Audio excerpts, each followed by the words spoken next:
Hi everyone. Today I would like to teach you the fundamentals of protein modeling. Again, I will exhibit you one of the web server which is used in protein docking, as well as how to analyze the interaction of protein docking. For that, you just go to your uh, protein data bank and search uh, any protein. So here I am targeting two different types of protein. One is your 1FK9 and another one is your 1TNF. So why I am choosing these two different, not sorry, 1FK9, I'm sorry, it is 1FT4, 1FT4 and 1TNF. So why I am choosing these two proteins for protein docking is they have some significance, because if you go to the reference paper, what it says is the phytochemically enhanced binding of small molecules to the tumor necrosis factor receptor 1 inhibits binding to TNF alpha. What does it mean? Whatever the inhibitor that is present in this protein is inhibiting it to bind to TNF alpha. That's why I want to see what is the interaction between 1FT4 and 1TNF together. So that's why I want to perform protein docking, and I want to see. I can even do protein antibody docking. That means suppose you have a COVID-19 virus protein model, that means that model you can dock with already existing antibodies of SARS, MERS, and even malarial antibodies. Such type of technique is called as epitope mapping or peptide protein docking. So this is a fundamental information. Let us go to the web server. Again, I am going to take you to the Boston University web server, that is Wasdale lab. Here we can go for softwares, and you have a protein docking, that is ClusPro. I am taking you to again inside of the protein docking. Now here you require login for your uploading any molecules.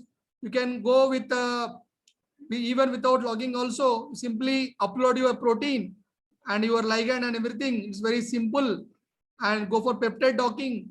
You simply go for give two peptides, and you check whatsoever the interaction between two peptides.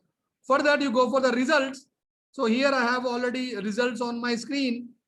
So already I have uploaded long back.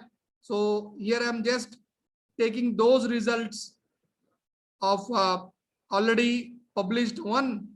So just click the docking, and you have a different models of peptide. Again, I'm telling you, this is very user friendly, but however, it takes some time to complete your docking task.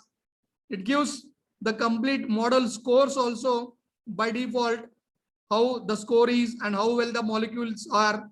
And you can even get the reference papers.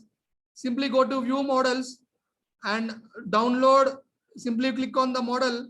That model get downloaded, and this is model is ready for visualization. Now again, to visualize, I am using a third-party software, that is CLC Drug Discovery. It is again freely available to visualize in the limited mode. Go to the limited mode and just click onto the model in which you are performing docking. So here, this is my software. I'll just click import structure. After going to that, I'll go to this PC. Into that, I'll go to downloads. Now here, if you see, I have a model which is already saved here. And I'll simply click onto that model and see what exactly I'm going to get the results. This is my model. I click on the model and go to the next. Once I click, I'll select the data and click finish. Now my data is ready for analysis, and I'll simply click the model, and I'll get my proteins, which is shown in as two different chains. And I simply click on any one chain and I select show hydrogen bonds. So once I show hydrogen bond, the hydrogen bonds between two peptides or proteins has been displayed here. To know what type of interaction they are having, which with residues, I'll go to chain B, create atom group, hydrogen bonded to 381 atoms, and I'll simply click onto that right click and I'll go for label and I'll show labels. The fundamental information from this is what are the active sites in which the two residues, that is two peptides, are interacting, and what is the small molecule inhibitor that is preventing interaction between 1FK4 and 1TNF that is caused for inflammatory and necrosis pathway. This is the fundamental information you can get from the protein docking. So hope you understand the lecture. Subscribe, share my lectures, and feel free to contact me whatsoever doubts you have. Thank you. Thank you, everyone.